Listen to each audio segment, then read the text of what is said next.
It doesn't happen during a crisis. It happens in the middle of normal life. You're doing what you always do, talking to people, making decisions, moving forward. And then, quietly, a feeling appears that you can't fully explain. You thought you had left. You thought you were free, but something started to feel strange. The same situations, the same patterns, just with a new appearance. You notice it in how certain moments still trigger you. How familiar emotions return, even in different settings. How life keeps rearranging itself, yet the inner response feels oddly recognizable. You may tell yourself you've changed, and in many ways you have. But this feels deeper than habit, deeper than circumstance. It feels structural. So let me ask you something, without drama, without fear, just honesty. What if you had never left the system? What if what changed wasn't the system itself, but the way it learned to show up in your life? And what if recognizing that is the real beginning of seeing clearly? No one ever sat you down and explained this part. You were taught about rules, goals, success, failure, even freedom, but no one explained the invisible system you're actually living inside. Because it's not out there. It doesn't belong to institutions, screens, or authority. It lives much closer. It lives in the way you see. You don't experience reality directly. You experience it through a filter that has been forming since before you could question anything. Every sound, every look, every interaction passes through layers of interpretation so fast you assume they are reality itself. But they are not. They are meaning added after the fact. And that meaning quietly dictates how you feel, how you react, and what you believe is possible. Think about it. Two people can be in the same room, hear the same words, face the same situation, and walk away living in completely different worlds. One feels threatened, the other feels curious. One feels rejected, the other barely notices. The difference isn't the event. It's the system of perception interpreting it. This system is invisible because it feels like you. Your opinions feel personal, your reactions feel justified, your emotional responses feel automatic and true, and that's the trick. The system doesn't announce itself. It hides behind familiarity. It whispers, "This is just how things are." And because it's been there so long, you rarely question it. You were never taught how perception is conditioned, how early experiences, repeated emotional patterns, cultural narratives, and unresolved moments create shortcuts in the mind. Those shortcuts decide what you focus on and what you ignore. They decide what feels dangerous and what feels safe. Over time, they become so efficient that you stop noticing them altogether, and yet they run almost everything. This is why changing your environment often doesn't change your life. You can move to a new place, start a new relationship, switch careers, adopt new ideas, and still feel the same inner tension, the same frustrations, the same emotional loops. The external scenery changes, but the internal lens stays the same, and so the same movie plays, just with different actors. The invisible system is not about control in the obvious sense. It doesn't force you. It suggests, it nudges, it frames, it highlights certain details and fades others into the background. It decides which thoughts feel important enough to believe and which emotions deserve immediate reaction. Most of the time, you don't choose any of this consciously. It simply happens. And because it happens silently, it feels natural. This is why people often confuse awareness with information. They think that learning new concepts, adopting new language, or identifying with new philosophies means they've stepped outside the system. But the system adapts. It can wear spiritual language. It can use psychological insight. It can even talk about observation and consciousness, while still operating the same patterns underneath. If the filter hasn't been seen, it hasn't been transcended. What makes this system so persistent is that it rewards consistency. Familiar reactions feel safe, even when they cause suffering. Known emotional patterns feel stable, even when they limit you. The system prefers predictability over truth, and so it keeps recycling interpretations that maintain its structure. At some point, though, something subtle begins to feel off. Not dramatic, not obvious, just a quiet sense that despite all the changes you've made, something essential hasn't shifted. The same emotional signatures keep returning. The same types of friction. The same internal responses, triggered by different faces, different situations, different times. That's when the invisible system starts to become noticeable, not because it announces itself, but because its repetition becomes impossible to ignore. And here is where the transition begins, even if you don't realize it yet. The moment you start sensing patterns instead of isolated events. The moment you feel that what's repeating isn't out there, but is somehow being carried with you. That realization doesn't free you. In fact, it often feels unsettling, because it hints that the cage isn't external at all. And once you glimpse that, you can't unsee it. The next thing that emerges is a strange awareness of cycles, emotional, relational, psychological, repeating with uncanny precision. Different forms, same feeling. Different story, same reaction.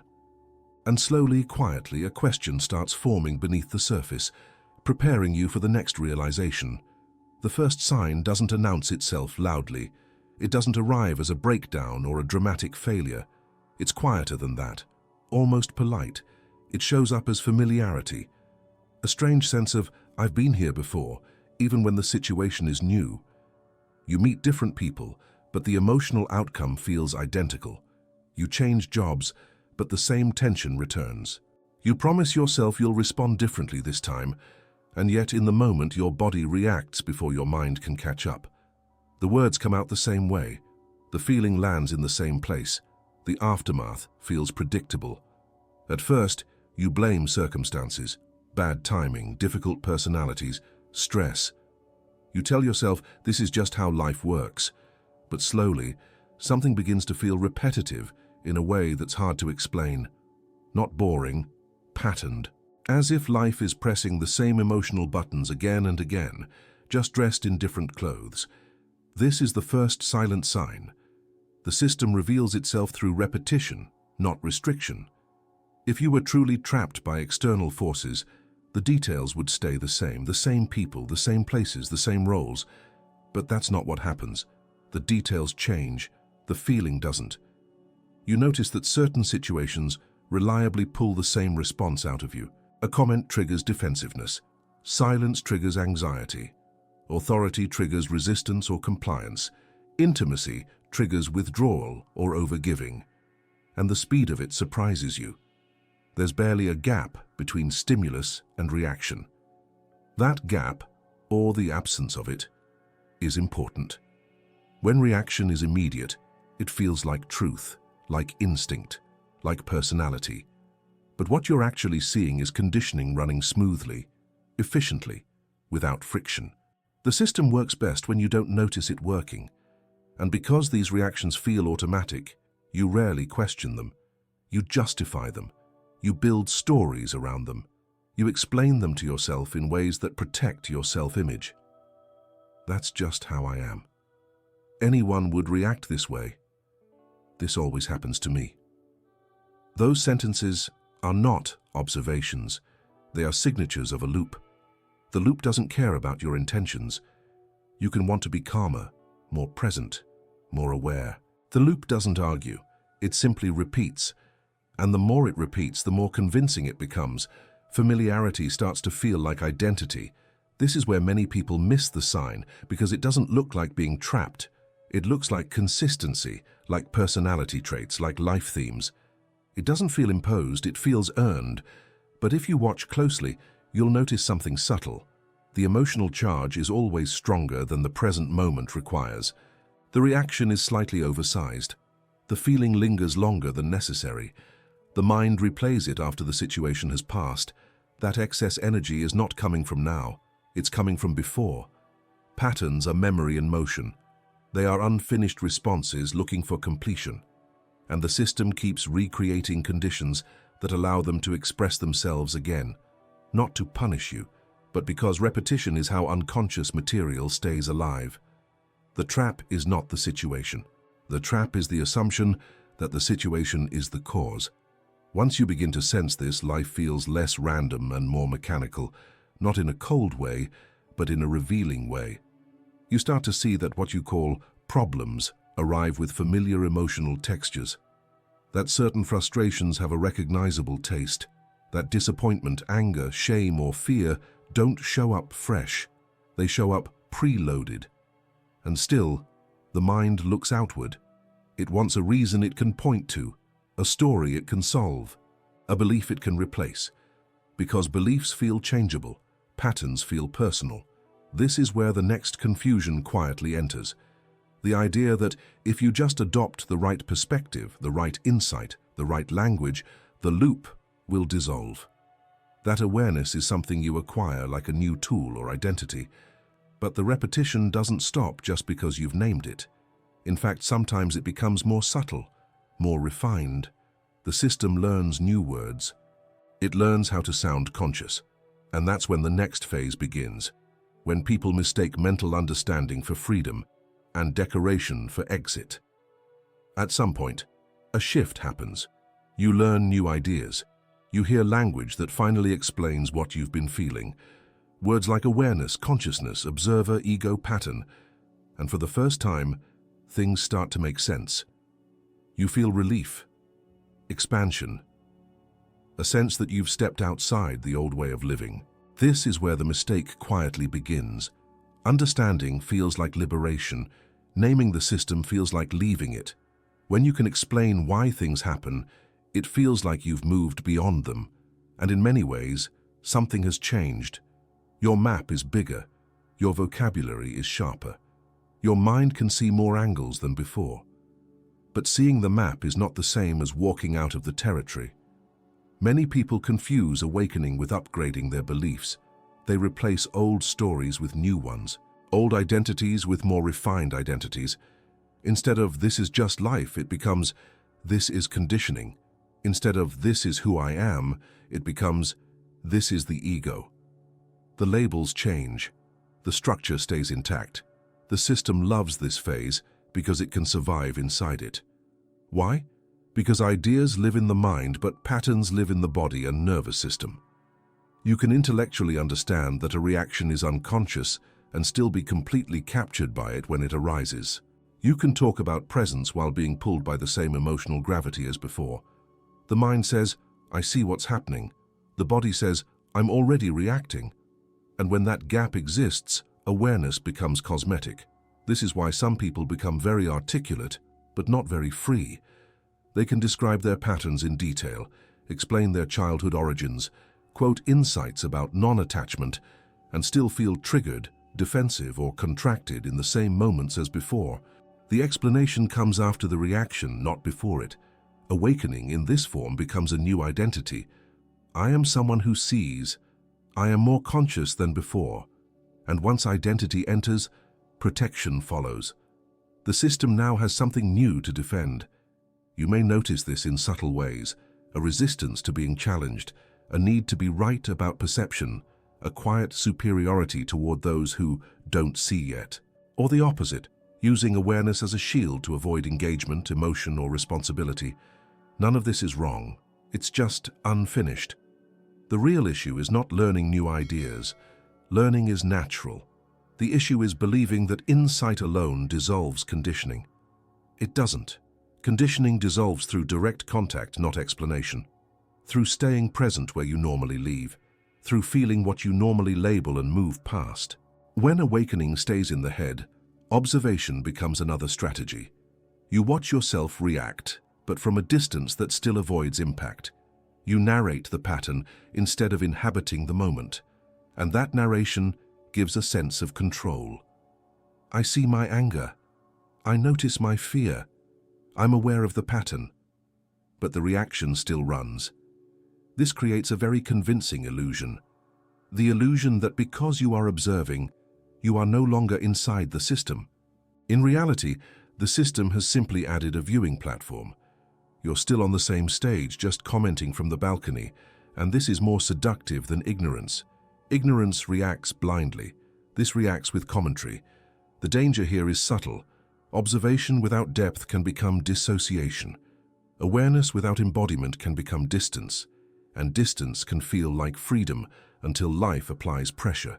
Because pressure reveals what ideas hide. When stress increases, when emotions intensify, when relationships touch old wounds, the polished language often disappears. What remains is the same automatic response, the same tightening, the same urge to control, withdraw, attack, or explain. And that's when confusion appears. Why is this still happening if I understand so much? The mind looks for more concepts, more frameworks, more refinement. But the issue isn't lack of understanding. It's lack of full presence at the point of reaction. This is where the next threshold quietly waits. The realization that observing is not enough if awareness doesn't include the body, the sensation, the impulse before action. That watching thoughts is different from staying with the energy that produces them. And as this becomes clear, a more uncomfortable question starts to form. What happens when you observe but something in you still reacts automatically? That tension points directly to the next layer, where the illusion of control begins to crack. At first, observing feels like the answer. You step back from your thoughts. You notice emotions instead of immediately acting on them. There is space where there used to be impulse, and that space feels powerful, calming, almost liberating. But there is a subtle line here that is easy to cross without noticing. Observation can happen in two very different ways. One is alive, intimate, and present. The other is distant, mental, and strategic. From the outside, they can look the same. Inside, they are worlds apart. The danger appears when observation becomes a position instead of a contact. You begin to watch yourself the way you might watch a character in a story. You label what's happening. This is fear. This is ego. This is conditioning. And while those labels are accurate, something essential is missing. You are watching about the experience, not staying with it. This creates a strange split. One part of you is reacting, tightening, wanting to defend or escape. Another part is calmly narrating what's happening. And because the narrating voice sounds composed, it feels like awareness. But the reaction hasn't actually slowed. It's just being commented on. This is the illusion. Observation without awareness feels clean, controlled, safe. You don't get lost in the emotion, but you also don't let it fully move through you. The body stays braced. The breath stays shallow. The nervous system stays activated, even while the mind claims distance. And because nothing explodes, it feels like progress. But over time, this kind of observation creates tension. The energy of the reaction has nowhere to go. It's not expressed, and it's not fully felt. It gets stored. It waits. And it returns later, often stronger, often in a different form. This is why some people who observe a lot still feel exhausted, detached, or subtly anxious. They are managing experience rather than meeting it. Watching becomes another way of controlling outcomes, another layer of the system wearing a calm face. There is also a quiet emotional cost. When observation is used as a shield, it reduces intimacy with others and with yourself. You may notice that you understand your feelings, but don't feel close to them. You can explain your reactions, but don't feel transformed by them. Life becomes something you monitor. The system loves this because it looks like freedom. It sounds like wisdom, and it prevents disruption. Nothing really changes at the root, so the familiar patterns can continue, just more politely. The key difference between observing and being aware is involvement. Awareness includes sensation. It includes the body. It includes the raw, uncomfortable immediacy of what is happening before it becomes a thought. When awareness is present, you don't hover above the experience. You are inside it without being swallowed by it. You feel the tightness in the chest, the heat in the face, the urge to react, and you stay. Not to analyze, not to fix, just to remain present without moving away. That staying is what weakens the pattern. Observation alone keeps the system intact because it avoids the exact place where the system is anchored, the automatic reaction in the body. The moment awareness drops below the neck, the system starts to lose leverage. This is also where the sense of control begins to crack. Because as awareness deepens, you start to notice something unsettling. You didn't choose the thought that appeared. You didn't decide the emotion that arose. You didn't consciously initiate the impulse. They happened. And if you're honest, they happened before you could do anything about it. This is uncomfortable because it challenges the idea of being in charge. Observation without awareness protects that idea. Awareness threatens it. It reveals how much of life unfolds on its own and how little is directed by conscious choice. Many people stop here. They prefer the safety of observing from a distance to the vulnerability of realizing how little control they have. But if you keep sensing instead of labeling, something else begins to emerge, a recognition that the system you thought you were managing is not static. It responds, it adapts, it shifts when it is truly seen, not just described. And as this realization settles in, another question naturally arises. If the system reacts to perception itself, what happens when perception starts to change? At first, it can feel confusing. You start to notice patterns more clearly, and instead of disappearing, they seem to shift. The old triggers don't hit the same way, but new ones appear. Situations that used to control you lose their grip, while subtler challenges take their place. It can feel like the system is adjusting itself just out of reach, and in a way it is. The system was never a fixed structure. It's not a wall you break through or a cage you escape. It's a living process, shaped by attention. It organizes itself around what you notice, what you ignore, and how deeply you perceive. When perception changes, the system has to reorganize. This is why simple awareness disrupts old patterns, even before you do anything. When something is seen clearly, it can no longer operate in the dark. Automatic reactions depend on speed and invisibility. They need to fire before awareness arrives. The moment perception slows down and stays present, the old pathways lose their efficiency. But they don't vanish instantly. They adapt. Think of it like a habit that realizes it's being watched. It becomes more careful, more subtle. Instead of dramatic reactions, you may notice quieter forms of resistance, a mild tension instead of anger, a hesitation instead of fear. The system conserves itself by changing shape. This is where many people get discouraged. They think, I'm doing the work. Why is this still happening? But what's actually happening is refinement. The obvious layers dissolve first. The deeper ones reveal themselves only when you're ready to perceive them. Perception acts like light, not a spotlight that destroys, but a steady illumination that reorganizes what it touches. The system responds by rearranging its patterns around this new clarity. What once dominated your attention now feels transparent. What once felt overwhelming now feels manageable. And what remains is what hasn't yet been fully seen. This is also why trying to force change rarely works. Control operates from within the system. Perception operates beyond it. When you try to fix a reaction, you're still identifying with it. When you perceive it fully, without interference, identification loosens on its own. The system changes not because you push it, but because it no longer has the same reference point. It was built around unconsciousness. As consciousness increases, the structure loses coherence. It's like a pattern trying to hold its shape in a fluid environment. You may notice that certain situations simply stop repeating. Not because you avoided them, but because they no longer find anything to hook into. The emotional charge that kept them alive has weakened. Without that energy, the system has no reason to recreate the same scenario. At the same time, new challenges may appear that feel strangely precise. They touch subtler reactions, more refined identities, quieter attachments. This isn't regression, it's accuracy. Perception sharpens and the system responds with finer tests. This is also the moment when the sense of authorship begins to blur. If patterns dissolve without effort and new ones arise without permission, who is actually in control? The idea that you are managing the process starts to feel less solid. Thoughts appear on their own. Emotions rise uninvited. Insights arrive without being summoned.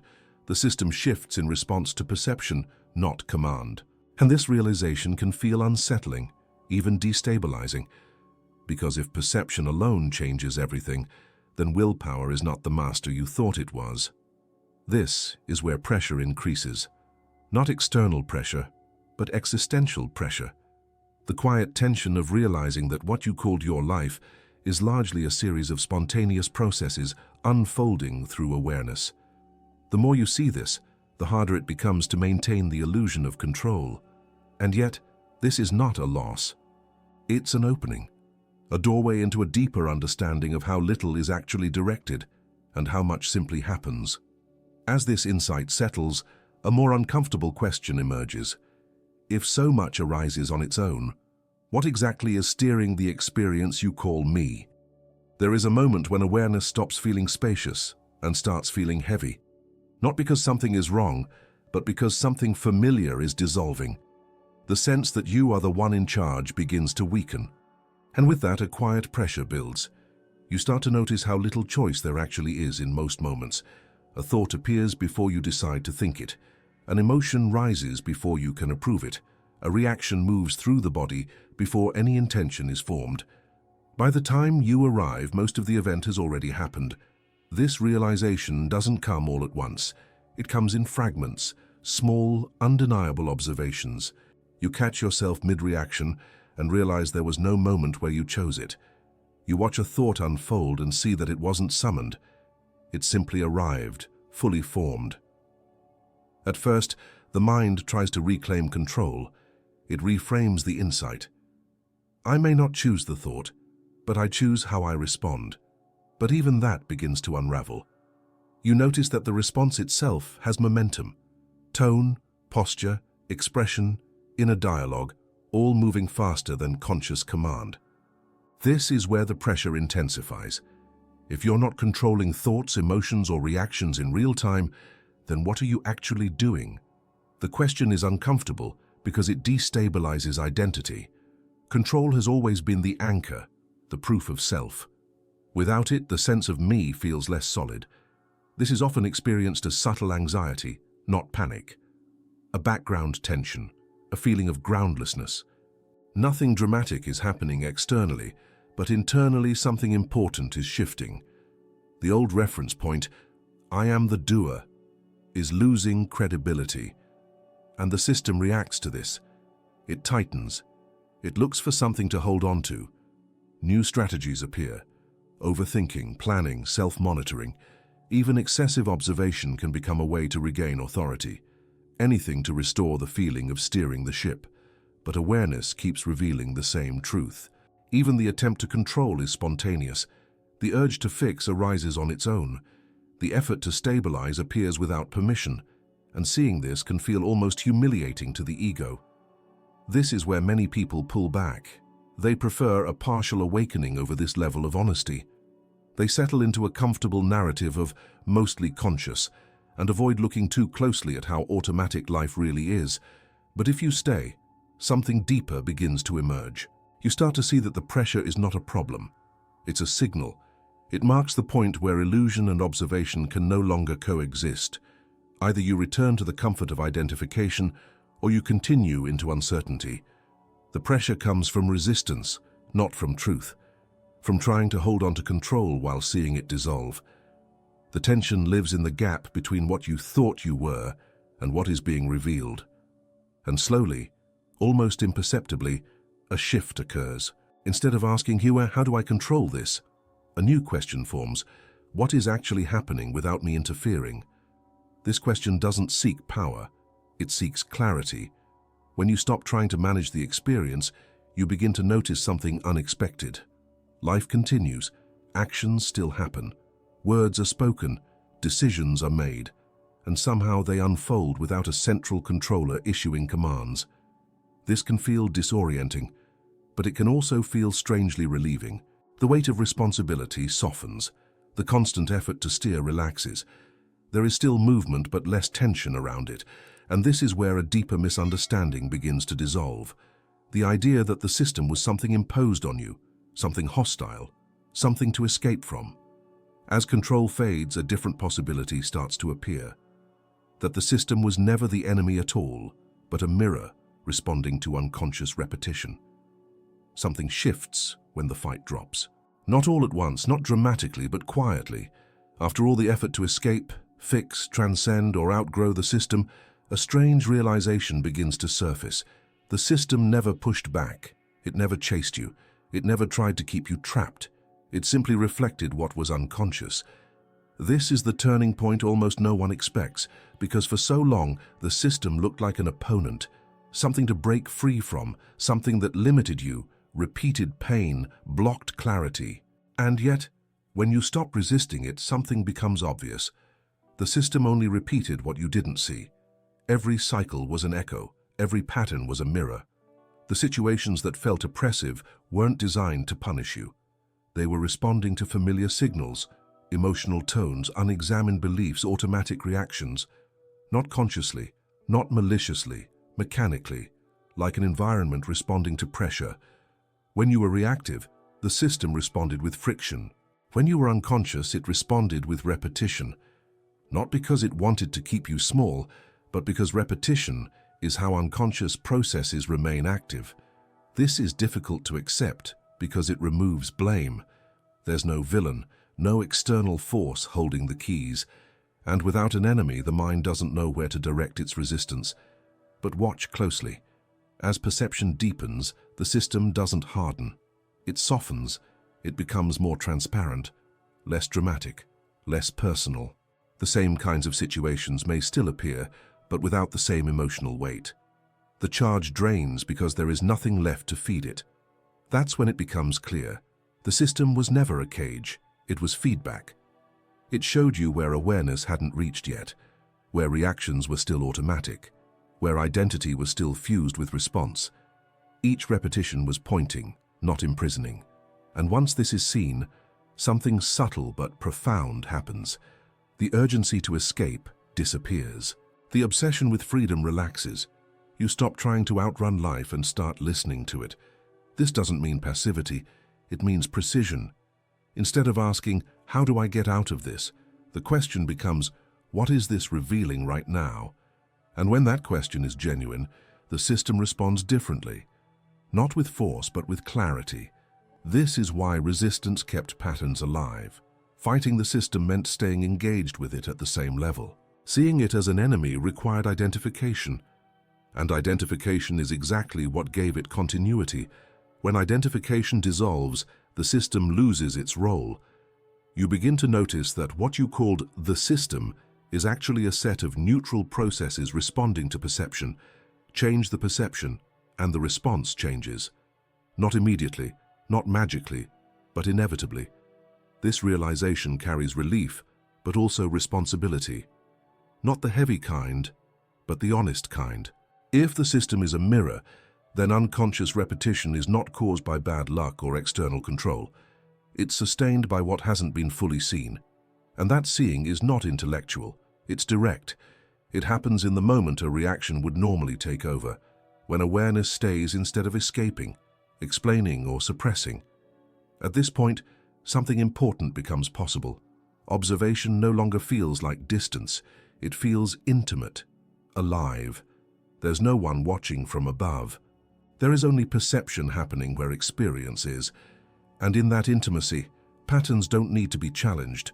They weaken naturally, not because you fought them, but because there is nothing left to hide. The system doesn't collapse, it quiets, it simplifies. It stops repeating loudly and starts responding subtly. And this subtlety matters because it reveals the next layer, the real power of observation when it is free of reaction, free of judgment, and free of the need to control. That's where everything truly begins to change. There is a kind of observation that doesn't interfere. It doesn't comment. It doesn't try to improve the moment or steer it somewhere better. It simply stays. And that staying changes everything. This is very different from watching with intent. There is no effort to be calm, no attempt to be conscious, no strategy to dissolve a pattern. Observation, in this sense, is not something you do. It's something that happens when resistance drops. When observation is pure, reaction loses its fuel. Normally, reactions survive because they are either expressed blindly or managed mentally. They move outward as behavior or inward as suppression. Pure observation does neither. It allows the full energy of the reaction to be felt without giving it a direction. This is uncomfortable at first. The body wants release, the mind wants resolution. But when neither is granted, something unexpected happens. The reaction completes itself. Not through action, but through awareness. This is the real power most people never touch. You may notice it in small moments. A familiar trigger appears. the old tightening begins. And instead of moving away or explaining it, you remain present. You feel the contraction fully, the heat, the pressure, the urge, and you don't act it out, you don't analyze it away. You stay. In that staying, the pattern weakens, not because you resisted it, but because you didn't cooperate with it. Reaction needs identification to continue. It needs the story of me to attach to. Pure observation provides none. Without identification, the reaction has no structure. It rises, peaks, and dissolves on its own. And when that happens, something rewires. Not conceptually, but experientially. The nervous system learns that it can move through intensity without collapse or control. This is why real change feels quiet. There is no announcement, no victory. Just a subtle absence of something that used to be there. A gap where a reaction once lived. And this gap matters more than any insight. Because once a pattern dissolves through observation, it doesn't need to be managed again. It has been seen through. It no longer claims authority. Future situations may resemble the old trigger, but the internal response is different, lighter, slower, sometimes non-existent. This is also why observation cannot be rushed or forced. The moment you try to use it as a tool, it becomes interference again. The system senses intention and adjusts. Pure observation is available only when there is honesty without agenda. And honesty requires courage. Because pure observation exposes everything. Not just reactions, but the absence of control, the vulnerability of not knowing, the rawness of being present without defenses. Most people don't avoid observation because it doesn't work. They avoid it because it works too well. It strips away excuses. It removes blame. It dissolves the distance between observer and experience. There is no one watching from outside. There is only awareness meeting what is. In that meeting, life stops repeating itself mechanically. Not all at once, but gradually. Each fully observed moment breaks a link in the chain of unconscious repetition. You begin to notice something subtle, but profound. The same situations still appear, but they don't demand the same response. The world hasn't changed dramatically, but your relationship to it has shifted. This is the beginning of real leaving. Not leaving the world, not leaving situations, but leaving the compulsion to repeat. Leaving the automatic self that needed reaction to feel real. And this transition is almost invisible from the outside. Nothing flashy, no identity upgrade, just a quiet stability where there used to be struggle. As this stabilizes, another question naturally arises. If patterns dissolve when fully seen, what does it mean to truly leave? Not intellectually, but lived. Not as an escape, but as a way of being that no longer feeds repetition. Leaving doesn't happen the way most people imagine. There is no dramatic break, no clear line crossed, no moment where you can say, "Now I'm free." In fact, when it begins, it's almost easy to miss. Because what disappears first is not the system. It's the urge to escape it. You start to notice that you're no longer trying to get away from experiences. Situations arise, and instead of looking for exits, explanations, or improvements, you stay. Not out of effort, but because there is no longer a strong impulse to flee. The pull that once dragged you into reaction has softened. This is the first sign that leaving has begun. You still encounter challenges. Life doesn't suddenly become smooth or predictable, but something essential has shifted. The inner push to repeat, to argue, defend, collapse, control, isn't automatic anymore. There is space where there used to be inevitability. Leaving is not about changing what happens, it's about changing how deeply it lands. When something difficult appears, you feel it fully, but it doesn't define you. You don't build identity around it. You don't replay it endlessly. The moment completes itself, and then passes. What once echoed for days or years now resolves in real time. This is not indifference. It's intimacy without entanglement. The system loses its grip because it depended on unfinished reactions. Each time you stayed present without feeding them, you closed a loop. And loops once closed don't need to repeat. This is also when effort drops away. You're not practicing awareness anymore. You're living it. Observation is no longer something you remember to do. It's woven into experience. You don't step back to watch life. Life is seen as it moves. And because there is no longer a strong observer standing apart, the sense of separation softens. You don't feel like someone navigating a hostile environment. You feel part of a flow that includes thought, emotion, action, and consequence, all arising and dissolving naturally. This is why leaving doesn't feel like victory. It feels like normalcy returning. You may even wonder why things ever felt so heavy, why reactions once seemed so personal, why the same patterns demanded so much energy. The answer becomes simple. They were never seen completely. When perception is complete, repetition has no function. What's interesting is that from the outside, nothing about you seems radically different. You may still speak the same way, work the same job, live in the same place. But inside, the center of gravity has shifted. Life is no longer filtered primarily through defense or desire. Decisions still happen, but they are less charged. Actions arise without internal conflict. Even mistakes feel lighter because they are met immediately, not carried forward as identity. And perhaps most telling, you stop asking whether you are out or in. That question loses relevance. The system no longer feels like a place you occupy. It feels like a set of movements passing through awareness. Yet this is not the end of the process. It's a threshold, because as repetition fades, something new becomes noticeable. Subtler patterns, quieter reactions, residual habits of mind that don't cause suffering but still shape perception. They are not urgent, but they are there, and with them comes a new kind of attention, less intense, more refined. You begin to see how consciousness itself has shifted, not through belief or effort, but through lived change. The same situations appear, the same world unfolds, but the internal response no longer matches the old version of you. And that recognition sets the stage for the final sign, the unmistakable way you know without doubt that something fundamental has changed. The clearest sign doesn't come with fireworks, no sudden certainty, no announcement in your mind saying something has shifted. In fact, if you're looking for proof, you might miss it entirely.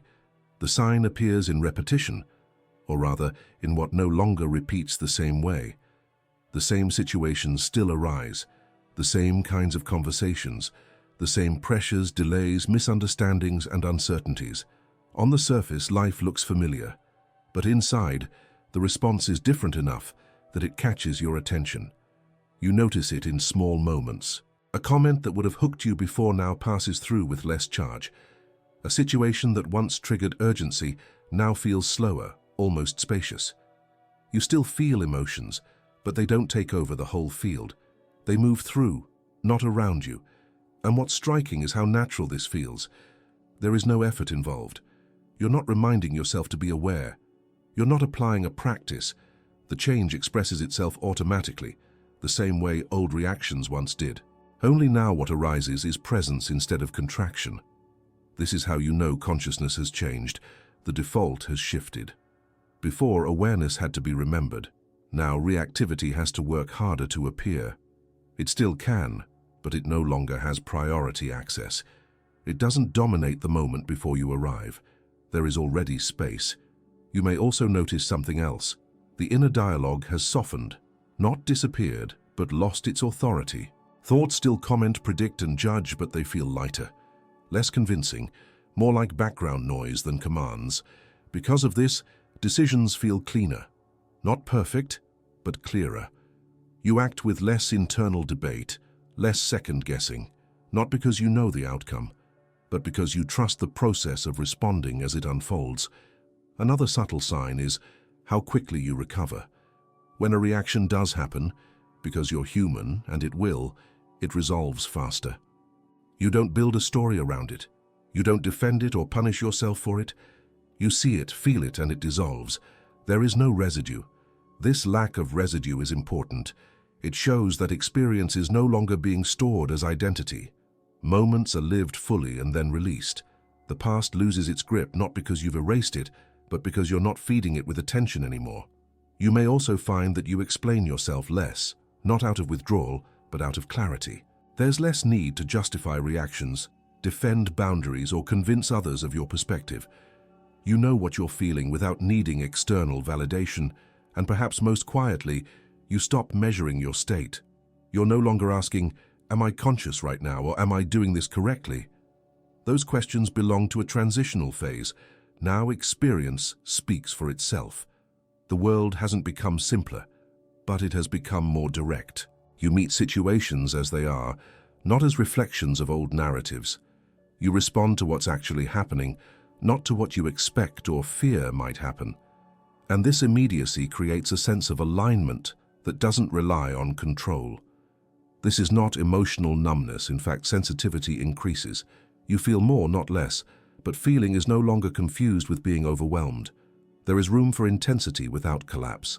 And with that room comes a quiet confidence, not in outcomes but in presence. A trust that whatever arises can be met fully, without reverting to old patterns.